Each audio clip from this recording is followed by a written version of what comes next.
I'm always trying to find a way for our students to put their faith up against things that are going on in the world. And one of the places that has always been a point of contention in our world is the border. And so we got a grant from our denomination to help support students to go on a trip to engage and to learn and to see, basically to see the border with their own eyes and ears and view it with their heart, as opposed to just looking at what people say on the internet, on social media, politicians, and then ask ourselves, what is my call as a believer in Christ? How should I engage in this, in these kind of issues with my faith being part of it? So. Nobody really wants to leave home. Leaving home is a very difficult thing to do, especially if you're going to do a transnational kind of emigration.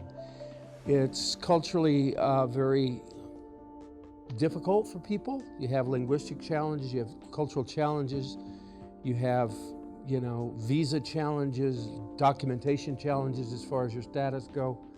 And if you were to ask them what keeps you going under some unimaginable circumstances, most of the time you'll hear them talk about their faithfulness. I want to hear that part. I want our students to hear that and see how valuable faith is, particularly to those that they've got nothing but to hold on that God is with them and God is doing something in their midst. That to me is overwhelming to think about, because I'm comfortable here and my faith is comfortable. And I think, oh, hard times, God's got me, but I haven't experienced hard times like they've experienced. It leaves an impact on you, it really does. But I think it's, you also see the incredible spirit that people like that have, that make me, by comparison, I have nothing I don't have that strength, you know, to be able to endure with the things that they've had to face. And I think your question is why the United States? I think, first of all, proximity is one reason. A second is the long-standing historical involvement, be it political or economic or geopolitical, in the case of the Panama Canal. Structural challenges, poverty, violence, gangs, all of that, I believe is in some way related to. When everything else is gone, what is left is something that bigger than all of us, pushing us and moving us in ways that we hope is for the good, and I hope that that's the case.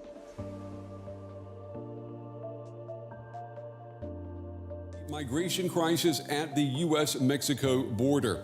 A deadly river crossing to seek asylum in the U.S. Authorities have made record number of arrests. Over 200,000 migrants have been put behind bars. The number of apprehensions at the U.S.-Mexico border have climbed steadily this year. The scene at the border. Dramatic pictures of the chaos in Tijuana, Mexico over the past 24 hours. Hundreds of migrants from Central America attempted to storm the U.S. border. If you're interested in telling a story, if you think people need to know something, then get your facts. If you do something that is maybe, while not illegal, but is harmful to another person, or is inaccurate, you're going to do damage. It might just be damage to yourself and to your newspaper or your organization, because now you're not credible. And when you lose that, you know, as a journalist, that's everything. I think it just kind of goes back to the golden rule: treat others the way that you would want to be treated. And I think if we always have that in the back of our mind, that's a baseline way to approach everything. And then if we acquire more knowledge, we can understand things about appropriation, commercialization, false light, right? We can understand things about ethics. Wouldn't it be better to go up and introduce myself and tell them what I'm doing? Be open and honest about, I'm doing a story on XYZ. I see that you are here and maybe involved. Would you be willing to come on camera for my story? It may be dangerous for them, especially in that situation, because it's not just immigration issues. It's what are they running from? If it's a cartel situation, what would being in a film potentially bring on the family that's still there? So those are implications. But if they're willing to do it, that gives your film or your story credibility. So that dignified storytelling conversation we had actually stopped me from taking a lot of pictures because I didn't want to make it a novelty, because Juarez and the people there, it's not a novelty, it's not a trinket, you know, it is normal and it is serious and it's people's everyday lives there.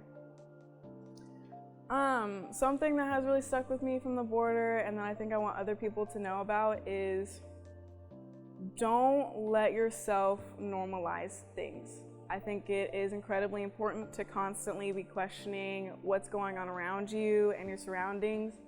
In one of our debriefings, I talked with the group about how I was helping one of the Ibarra leaders carry a metal ladder from the border to just stack it in the parking lot. And in my head at the time, I was just like, yeah, I'm just helping him out. I'm just doing a nice thing. Completely forgetting that that was someone's story right there. That was someone's start of a new life. I mean, the only thing I think to add is my encouragement, not only for students, but for people, to not make assumptions about faith, about the issues in our world, about how they collide, and to, if you're really curious and if it means something to you, then go and experience it the best way you possibly can. Because that's the only way like you can ever really learn, is to jump in head first and go to the places where it comes alive in the most real way. And I think that this trip, going to the border, going to El Paso, did that for us in more ways than one. Hola papito, espero que estés bien. Cuando veas que algo se te convierte en obstáculo, lucha y sé valiente. Elija siempre lo que creas más correcto y si te equivocas, aprende y sigue adelante. Tú eres una persona muy maravillosa que puedes lograr todo lo que te propongas y lo sabes. Tu hermana y yo y todas las personas que sabes que te quieren, estamos muy orgullosos de ti. Te quiero mucho, mi amor.